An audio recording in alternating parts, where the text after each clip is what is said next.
नमस्कार साथियों, मैं राजवर्धन चौहान एक बार फिर से आप सभी का स्वागत करता हूं आपके अपने YouTube channel study webs classes पर।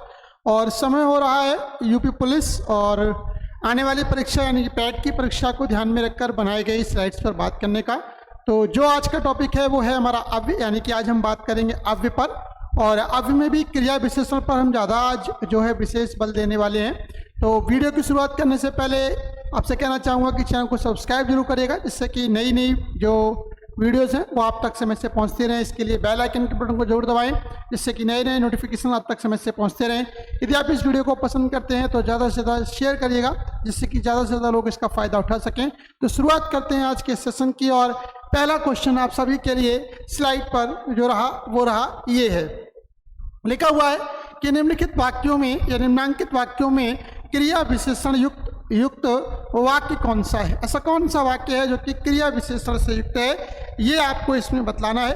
तो क्रिया विशेषण के बारे में बता दूं, वह विशेषण जो क्रिया की विशेषता को बतलाते हैं क्रिया विशेषण बोले जाते हैं।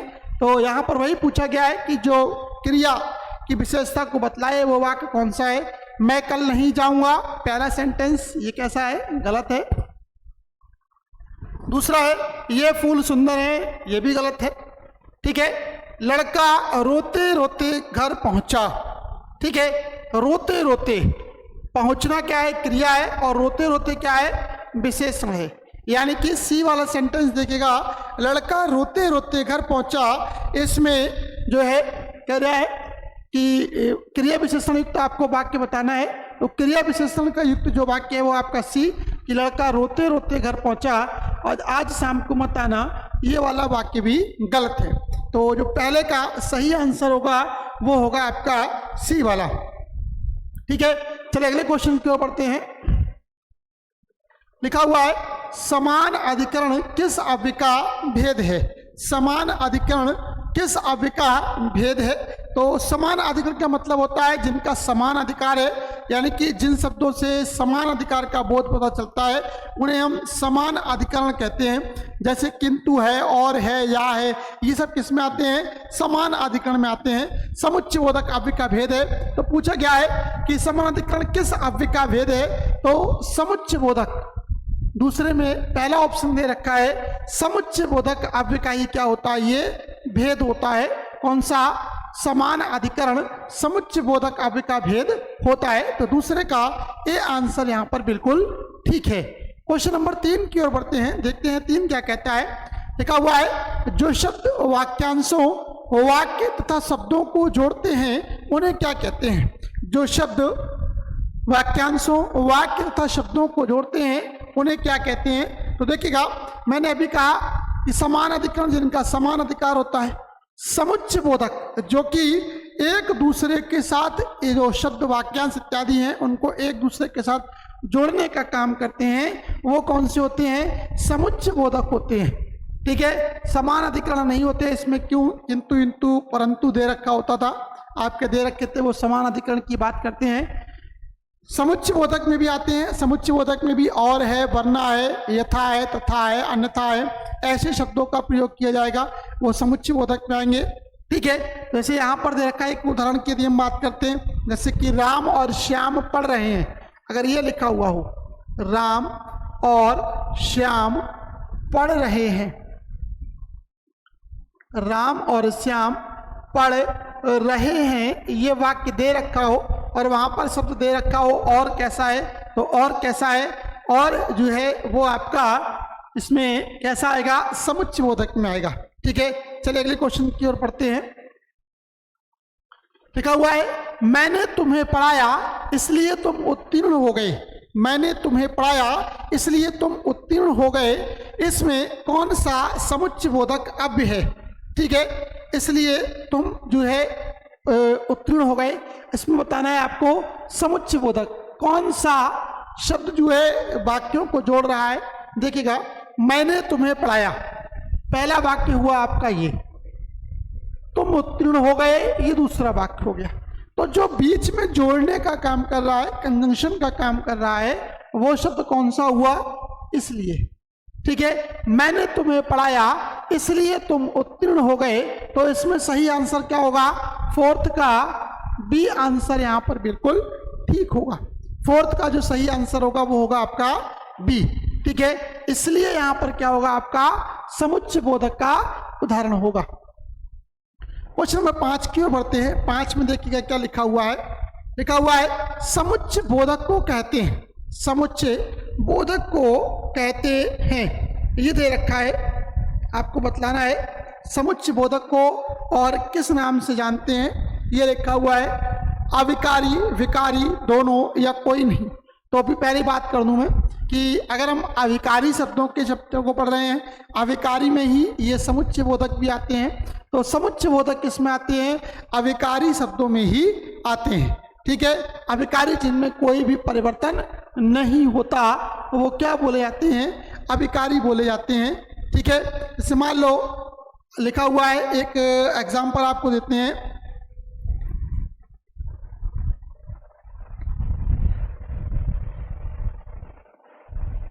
आंधी आई और पानी बरसा, आंधी आई और पानी बरसा, ये सेंटेंस दे रखा है और के लिए बताना है और कैसा है। तो और यहाँ पर कैसा है, क्योंकि दो आपस में जोड़ रहा है तो ये कैसा होगा यहाँ पर, और आपका जो होगा एक समुच्चय बोधक होगा और कैसा होगा, अविकारी शब्द होगा। ठीक है, क्वेश्चन की 5वें का सही आंसर होता है आपका ए। क्वेश्चन नंबर 6 की ओर बढ़ते हैं, देखते हैं 6 क्या कहता है। लिखा हुआ है कौन सा समुच्चय बोधक अव्यय नहीं है, कौन सा समुच्चय बोधक अव्यय नहीं है। समुच्चय बोधक अव्यय नहीं है तो सबसे बड़ी बात वो अविकारी होना चाहिए, यानी कि उसमें कोई परिवर्तन ना हो। अर्थार्थ, अतएव, अथवा, ये सभी किसके उदाहरण हैं, ये सभी समुच्चय बोधक अव्यय के उदाहरण हैं। ठीक है, आजन्म एक शब्द दे रखा है, आजन्म एक शब्द दे रखा है। ठीक है, तो आजन्म शब्द कैसा है, इसमें परिवर्तन हो सकता है। तो इसका सही आंसर क्या होगा, 6 का डी। क्वेश्चन ये पूछा गया है कि कौन सा समुच्चय बोधक अव्यय नहीं है, आपको ये बतलाना है। तो बाकी के 3 अर्थार्थ, अतएव, अथवा ये कैसे हैं, समुच्चय बोधक हैं, जबकि आजन्म कैसा है वो समुच्चय बोधक नहीं है। ठीक है, और कौन से हैं इसी में, अगर हम समुच्चय बोधक की बात करते हैं, हमने पहले कहा और है, एवं है, वा है, परंतु है, तथा है, और एवं वा, परंतु, तथा, कि, किंतु, आदि, ये शब्द कैसे हैं, आदि, ये सभी समुच्चय बोधक अव्यय के उदाहरण हैं। चलिए क्वेश्चन नंबर 7 की ओर बढ़ते हैं। 7 क्या कहता है, लिखा हुआ है विभाजक अव्यय नहीं है, दे रखा है विभाजक अव्यय नहीं है, और वो विभाजक अव्यय कौन सा है, अथवा, नहीं तो, अतएव, की। ठीक है, देखिएगा यहां पर अगर हम बात करते हैं अथवा, आपने पढ़ा होगा, ये क्वेश्चन करिए अथवा ये करिए, तो यानी कि अथवा कैसा हो गया, विभाजक अव्यय हो गया। नहीं तो क्वेश्चन नंबर 1 अनिवार्य है, नहीं तो क्वेश्चन 2 करिए, परंतु उसके साथ ये जुड़ा हुआ है तो नहीं भी विभाजक हो गया। कि ये भी क्या है आपका जो है विभाजक में आता है। केवल सी वाला जो ऑप्शन है अतएव, सी वाला ऑप्शन जो है अतएव जो है वो कैसा होता है, ये आपका विभाजक अव्यय ना होकर कैसा होता है, परिमाण बोधक अव्यय होता है। कैसा होता है, परिमाण बोधक अव्यय। परिमाण बोधक अव्यय का उदाहरण कौन सा है, अतएव होता है। तो सही आंसर यहां पर कौन सा आता है, 7th का सी, परिमाण बोधक। क्वेश्चन नंबर 8 की ओर बढ़ते हैं। क्वेश्चन नंबर 8 क्या कहता है, लिखा हुआ है निम्नलिखित में कौन स्वरूपवाचक व्यधिकरण समुच्चय बोधक अव्यय नहीं है। निम्नलिखित में कौन स्वरूपवाचक समुच्चय बोधक अव्यय नहीं है, ये आपको बताना है। तो देखिएगा लिखा हुआ है 8th में एक का मानो, यानी कि और जब। तो देखिएगा इसमें जो सही आंसर है वो है आपका जब। जब कैसा है, जब आपका जो है वो स्वरूपवाचक व्यधिकरण समुच्चय बोधक अव्यय का उदाहरण नहीं है। अगर हम बात करते हैं, जैसे मान लीजिए अगर हम अव्यय की बात करते हैं, मुख्यतः अव्यय कितने प्रकार के हैं, अगर मान लो क्वेश्चन यही आ जाए, वैसे तो पढ़ा चुका हूं लेकिन फिर भी एक बार रिपीट करिएगा। एक होते हैं क्रिया विशेषण, पहला वाला जो होता है वो होता है क्रिया विशेषण। अब पहला टाइप क्रिया विशेषण, अब ये पहला टाइप होता है अव्य का। दूसरा जो आता है, जो भी हम पढ़ते आ रहे हैं, इस पे लिखा हुआ है समुच्चय बोधक। समुच्चय बोधक अव्य। तीसरे की यदि हम बात करते हैं, तीसरा जो आता है वो है विस्मयादि बोधक। विस्मयादि बोधक अव्य। और चौथा और जो अंतिम आता है जिससे हम बोलते हैं आपका संबंध बोधक अव्य। संबंध बोधक अव्य। ये अव्य के 4 प्रकार बतलाए गए हैं। और यदि हम समुच्चय बोधक की भी बात करते हैं, इस वाले की यदि हम बात करते हैं, तो इसके भी 2 भाग बतलाए गए हैं। ठीक है, समान अधिकरण और व्यधिकरण। समान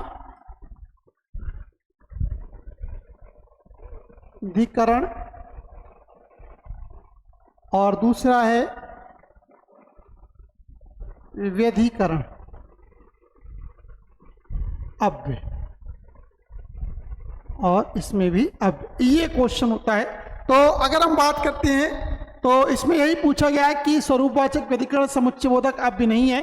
तो व्यधिकरण की यदि हम बात करते हैं तो व्यधिकरण में जो आते हैं वो आपके जब हैं, ठीक है, और भी शब्द आते हैं, बहुत सारे हैं इसमें, तो वो इसमें आते हैं। तो सही आंसर इसका 8th का जो होगा वो होगा आपका डी। क्वेश्चन नंबर 9 की ओर बढ़ते हैं। 9 क्या कहता है ये आप देख सकते हैं, पिछले वाले का डिस्क्रिप्शन अच्छा करके दे रखा है यहाँ पर। तो आप व्यधिकरण समुच्चय बोधक की यदि हम बात करते हैं तो उसमें ये इस प्रकार के दे रखे हैं, इन्हें आप पढ़िएगा, आपको समझ में आएंगे। क्वेश्चन नंबर 9, विरोध दर्शक समुच्चय बोधक अव्य नहीं है। क्वेश्चन नंबर 9 पढ़िएगा, लिखा हुआ है विरोध दर्शक जो है समुच्चय बोधक अव्य नहीं है। क्वेश्चन में ये बताना है। तो देखिएगा, पर है, बल्कि है, परंतु, वरण है, अतएव है। तो अतएव जो होता है, अतएव जो होता है वो कैसा होता है, विरोध दर्शक समुच्चय बोधक अव्य नहीं होता, अपितु कैसा होता है, परिणाम दर्शक होता है। कैसा होता है, परिणाम दर्शक होता है। परिणाम दर्शक अव्य होता है। तो सही आंसर यहाँ पर 9th का डी जाएगा। तो विरोध दर्शक समुच्चय बोधक अव्य नहीं है आपका अतएव। क्वेश्चन नंबर 10 की ओर बढ़ते हैं। 10 क्या कहता है देखिएगा, लिखा हुआ है निम्नलिखित में से क्या परिमाण बोधक अव्य है। परिमाण बोधक बताता है, इनकी जो क्वांटिटी को बताता है। निम्नलिखित में से क्या परिमाण बोधक अव्य है, लेकिन, नहीं और फलता। फलता कैसा है, परिमाण बोधक है। ये कैसा है, ये परिमाण बोधक, ये परिमाण बोधक अव्य का उदाहरण है। ये परिमाण बोधक है। जबकि शेष की यदि हम बात करते हैं तीनों, लेकिन, नहीं और, ये परिमाण बोधक में नहीं आते हैं। तो सही आंसर जो आता है वो आपका 10th का डी है। 11 संकेतवाचक अव्य नहीं है। संकेतवाचक अव्य नहीं है। संकेतवाचक की यदि हम बात करते हैं तो यद्यपि, तथापि, तब और ताकि। तो संकेतवाचक की यदि हम बात करते हैं तो संकेतवाचक में कौन सा आता है, ताकि नहीं आता है। संकेतवाचक में जो आते हैं उनके लिए तो जो, तो, यदि, ये आते हैं। संकेतवाचक में कौन कौन से हैं, जो है, तो है, यदि है, जो, तो, यदि, यद्यपि,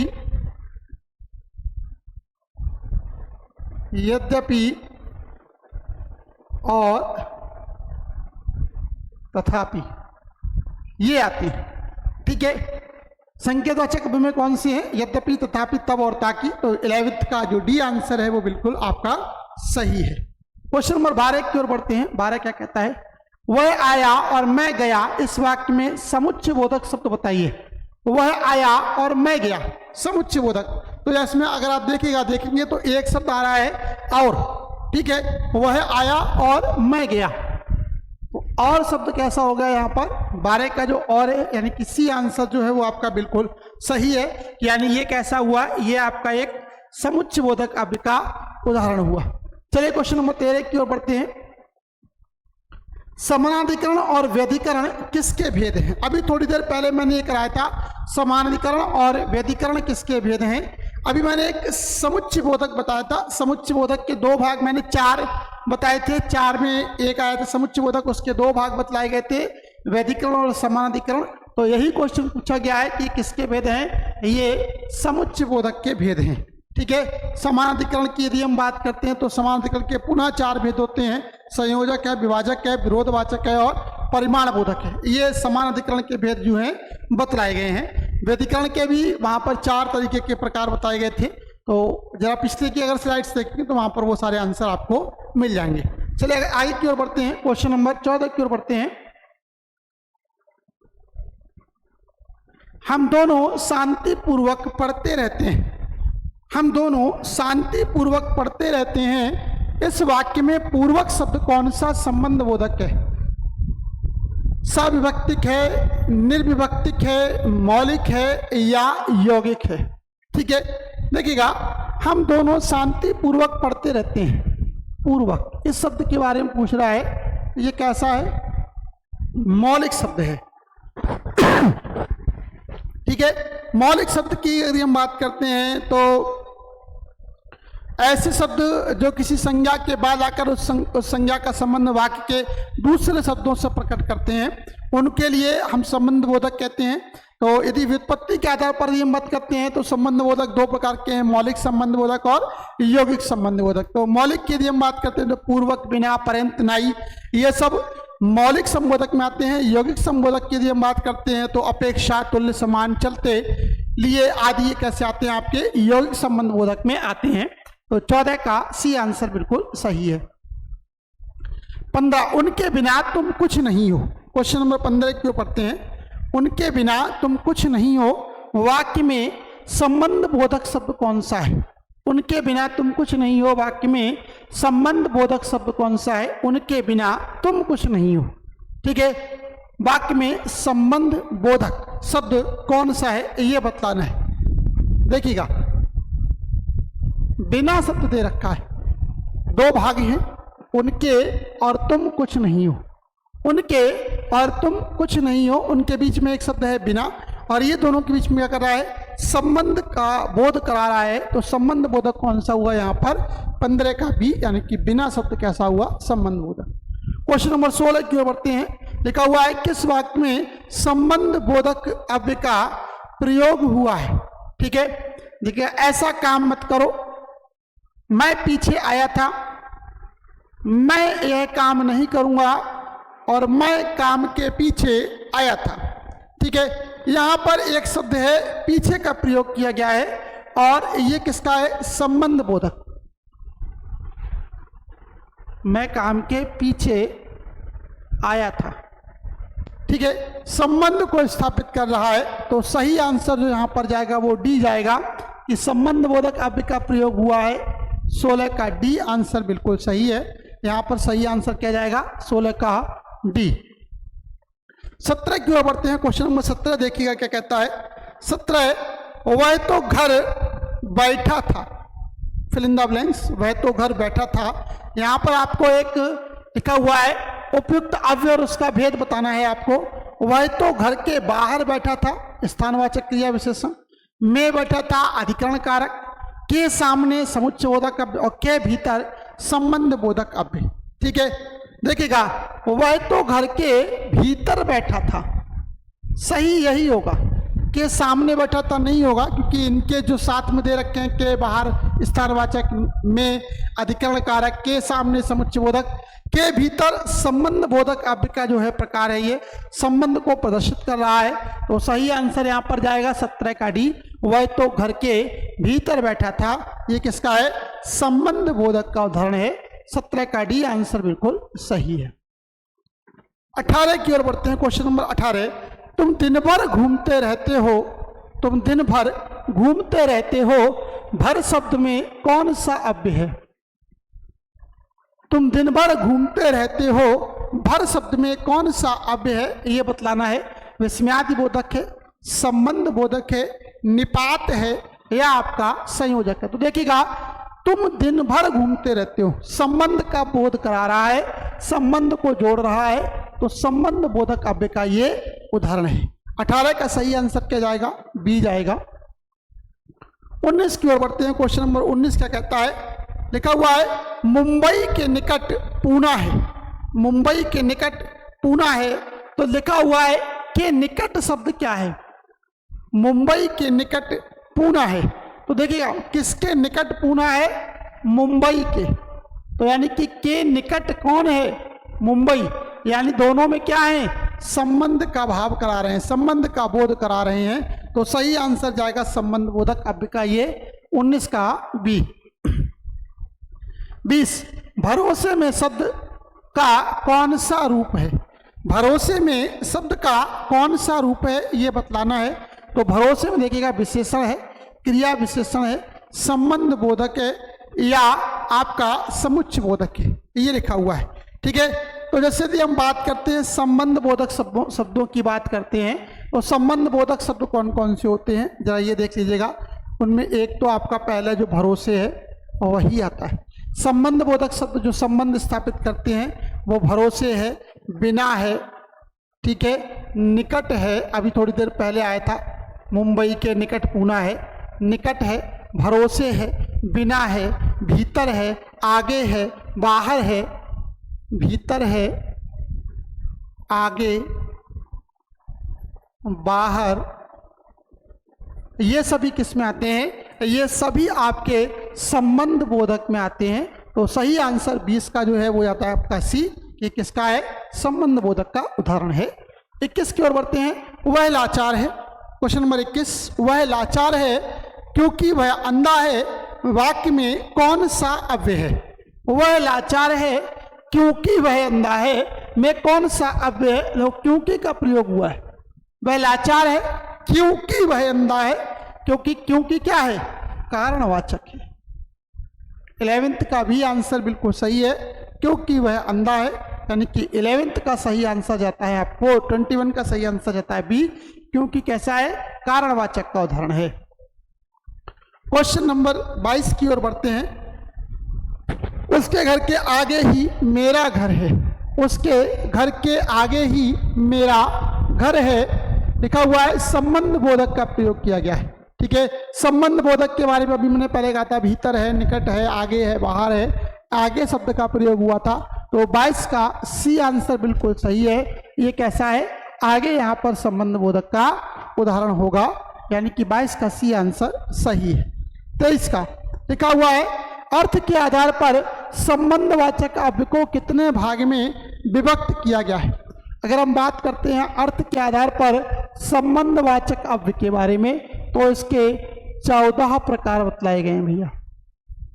कितने प्रकार बतलाए गए हैं? 14 प्रकार बतलाए गए हैं। कालवाचक, स्थानवाचक, दिशावाचक, साधनवाचक, हेतुवाचक, विनिमयवाचक, व्यतिरेकवाचक, विरोधवाचक, सादृश्यवाचक, सहचर्यवाचक, संज्ञावाचक, तुलनावाचक और कारणवाचक, ये सब दे रखे हैं। ये सब संबंधवाचक अव्यय में ही आते हैं। तो इतना डीपली नहीं, क्वेश्चन केवल इतना है कि कितने प्रकार के होते हैं। ये 23 में सी आंसर 14 है। इनके डिस्क्रिप्शन में जो इसका आगे बढ़ेंगे तो डिस्क्रिप्शन में जो आते हैं वो सब आपके सामने दे रखे हैं। ये कालवाचक आगे पीछे बाद आदि, स्थानवाचक यहाँ पास निकट आदि, दिशावाचक और तरफ प्रति आदि, साधनवाचक द्वारा जरिए सहारे आदि, हेतुवाचक लिए निमित्त हेतु आदि, विषयवाचक बाबत राम विषय आदि, व्यतिरेक सेवा अलावातिक आदि, विनिमयवाचक बदले जगह एवं आदि, सादृश्यवाचक समान भांति तुल्य आदि, विरोधवाचक खिलाफ विरुद्ध विपरीत आदि, सहचर्यवाचक साथ समेत सहित आदि, संग्रहवाचक तक पर्यंत मात्रा आदि, तुलनावाचक अपेक्षा आगे सामने आदि, और कारणवाचक में कारण परेशानी से मारे इत्यादि शब्द जो है इसमें आते हैं। क्वेश्चन नंबर 24 की ओर बढ़ते हैं। 24 कहता है, पुस्तक के बिना कैसे पढ़ोगे? पुस्तक के बिना कैसे पढ़ोगे में संबंध बोधक अव्यय कौन सा है? ठीक है, देखिएगा अभी थोड़ी देर पहले मैंने बात की थी, बिना एक होता है वो संबंध बोधक में ही आता है। पुस्तक के बिना कैसे पढ़ोगे? पुस्तक के बिना कैसे पढ़ोगे? तो बिना आ गया और ये कैसा है? संबंध बोधक का उदाहरण है, यानी कि सही आंसर बी। अंतिम क्वेश्चन यानी कि आज का 25वां क्वेश्चन लिखा हुआ है, कटोरे भर उसने खीर खाई में अनुबद्ध संबंध बोधक अव्यय कौन सा है? ठीक है, कटोरे भर, ठीक है। मैंने थोड़ी देर पहले कहा था भर शब्द जो आता है वो संबंध बोधक अव्यय में ही आता है। संबंध बोधक अव्यय के 14 प्रकार होते हैं, तो सबसे ज़्यादा प्रकार उसी में है, तो सबसे ज़्यादा वैरायटी उसी में है। तो यानी कि सही आंसर जाएगा 25 का आपका बी, कि उसने कटोरे भर उसने खीर खाई। तो भर जो है यहाँ पर संबंध बोधक अव्यय का उदाहरण है। तो सही आंसर जो है जाएगा आपका 25 का बी। तो ये थे आज के 25 क्वेश्चन। आशा करता हूँ आज की वीडियो आपको पसंद आई होगी।